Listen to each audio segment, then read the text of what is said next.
Could you tell me about a really convincing, interesting UFO story from Ukraine or from the former Soviet Republic? Well, there are two stories. One took place in 1982 in Ukraine when a gigantic object was sighted over a Soviet nuclear missile silo site.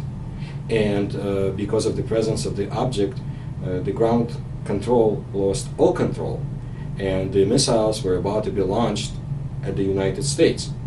For 15 seconds, there was no control. The war was about to start, and then they had regained control. This was a very important case because a field research team from the secret UFO research program was sent to the site, headed by Polkovnik Colonel Sokolov and a few other people. This happened in October of 1982, a very memorable year for Soviet UFO phenomenon, because we had sightings all over the country, USOs as well as UFOs. Another significant case took place in 1986, when Chernobyl explosion took place. A UFO was sighted over the site of the explosion, and a ray shot down from the UFO actually helped diminish the effects of the explosion, which brought much needed help to the people of Ukraine. So actually, the first case you mentioned, there was actually some nuclear missiles that were starting up and were about to launch, as far as I remember. Yeah. As you're saying. Yeah. But we've also heard a story about missiles closing down in the U.S. So here you actually have the opposite situation where they're about to be launched. Absolutely. So what happened? What was the reaction afterwards from military officials? What happened? What happened afterwards is, of course, there was panic on the site, and whatever procedures have been followed after the event by Soviet military, we do not know. We do know that there was a research team, like I said, headed by Colonel Sokolov, who was one of the top people in the Setka research program for the so-called anomalous aerial phenomenon. They wouldn't say UFOs, it was a forbidden term to say. And subsequently, when the perestroika came about and the Soviet Union disbanded, for a number of years, Colonel Sokolov talked about this story openly and rehashed all the facts.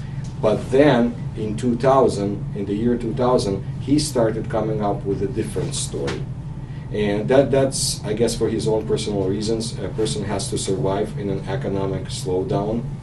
And I'm not here to judge him, but I do want to say that Colonel Plaksin, his counterpart from the military program, had revealed that this case definitely took place, and he provided a few other details.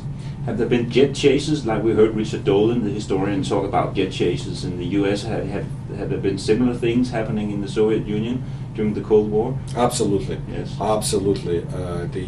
They had sighted UFOs all over the Soviet Union, I would say from late 1940s to the end of the Soviet Union. And there were quite memorable chases, especially the one that took place in 1990 in the area of Moscow, when Colonel Semichastny, one of the pilots at the site, was sent out to chase a gigantic UFO, and this made its way to the media, and the chase took place in the vicinity of Moscow, and the UFO had been sighted by a number of people in the towns and cities around Moscow, but by no means it was the only case. They had quite a lot during the wave of 1988 through 1991. It seemed that UFOs had been attracted to Russia because of the tremendous changes that were going on at the time. I mean, a totalitarian state was being changed into some other entity, a more democratic one, and it was a sight to see. So UFOs did come. As far as I remember, there's also a case, I've seen a documentary with George Knapp where he goes to the east of Russia, I think almost the way to Vladivostok. What was that case about? Dalnegorsk. Okay. Can you relate that? Absolutely. Yeah. In 1986, an object was actually fell down at the small mining settlement of Dalnegorsk. And it was an unusual object. It fell down, crashed, but it also jumped up a few times. After it happened, local UFO researchers under Professor Dvuzhilny came to the area, studied it. It was a very anomalous event. And the idea was that, proposed by local researchers, that a UFO crashed down. Now, I personally believe, like a few other Russian researchers, for example, Solomshikov and Gerstein, that actually it was a man-made satellite, a secret satellite test that went bad, and it crashed down and self-liquidated. It carried a new technology and had to be self-destroyed. Mm-hmm. I believe something similar happened in Austria some years before with a Soviet satellite.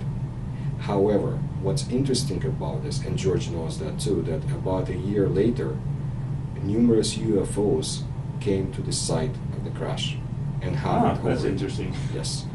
In my book, I have testimonies of people, militiamen, well, I should say policemen, what they called militia in the Soviet Union and Russia, and local bureaucrats, workers, scientists had seen those objects of different shapes, gigantic and smaller types. Some shaped like cigars, some shaped like discs. It was like an invasion for a few hours, but they did come to the site of the Dalnegorsk crash. We've heard about the Rendlesham Forest case from Suffolk in England, and this story about craft shooting beams of light down to sensitive areas, and also there's this connection between UFOs and nuclear weapons. I've heard a story about a base called Kapustin Yar, and there was, what struck me about that case was also they related about something about beams of light being shot down at places in the base. Is that correct, or? Well, Kapustin Yar, it was a cosmodrome, and some stories about it proved to be incorrect. Mm-hmm. Let's put it that way. Overall, UFOs had been sighted over Soviet sites of space vehicle launches throughout the Soviet history. Kapustin Yar definitely had visitations.